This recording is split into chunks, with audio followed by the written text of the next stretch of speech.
আসসালামু আলাইকুম রহমতুল্লাহি ওবারাকাতু। সুস্থতা অসুস্থতা উভয়টি আল্লাহ তাআলার পক্ষ থেকে একটি বড় নেয়ামত।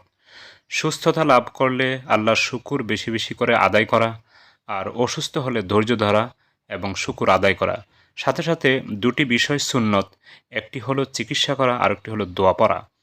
রাসূল করিম সাল্লাল্লাহু আলাইহি সাল্লাম চিকিৎসাও করেছেন এবং আল্লাহ রাব্বুল আলামিনের নিকটে সুস্থতার জন্য দোয়াও করেছেন।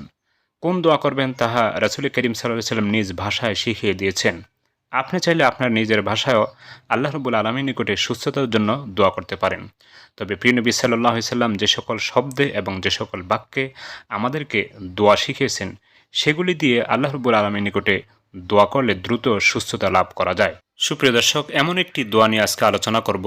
সেই দোয়াটি নিয়ে আলোচনা করার পূর্বে আমি আপনাদের সকলকে অবগতির জন্য বলছি, ইসলামিক লাইভ চ্যানেলে যত দোয়া দুরুদ জিকির ও তাসবিহ নিয়ে ভিডিও দিয়েছি, সেগুলিকে একত্রিত করে একটি বই লিখেছি। বইটির নাম দিয়েছি কোরআন ও সহিহ হাদিসের ভিত্তিতে নববী দোয়া।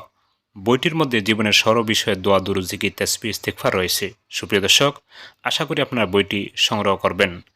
বইটি সংগ্রহ করতে হলে স্ক্রিনে দেওয়া নাম্বারে কল দিলে কুরিয়ার মাধ্যমে আপনার হাতে পৌঁছে দেওয়া সম্ভব হবে ইনশাআল্লাহ। সুপ্রিয় দর্শক, সকাল সন্ধ্যায় 3 বার করে যে দোয়াটি পাঠ করলে দ্রুত সুস্থতা লাভ করা যায়, সে দোয়াটি হলো আল্লাহুম্মা আফিনি ফি বাদানি, আল্লাহুম্মা আফিনি ফি সামঈ, আল্লাহুম্মা আফিনি ফি বাসারি, লা ইলাহা ইল্লা আনতা, আল্লাহুম্মা ইন্নী আউযু বিকা মিনাল কুফরি ওয়াল ফাকরি ওয়া আউযু বিকা মিন আযাবিল কবর, লা ইলাহা ইল্লা আনতা।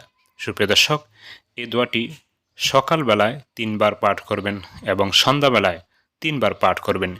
ইনশাআল্লাহ আল্লাহ রাব্বুল আলামিনের পক্ষ থেকে সুস্থতা আসবে।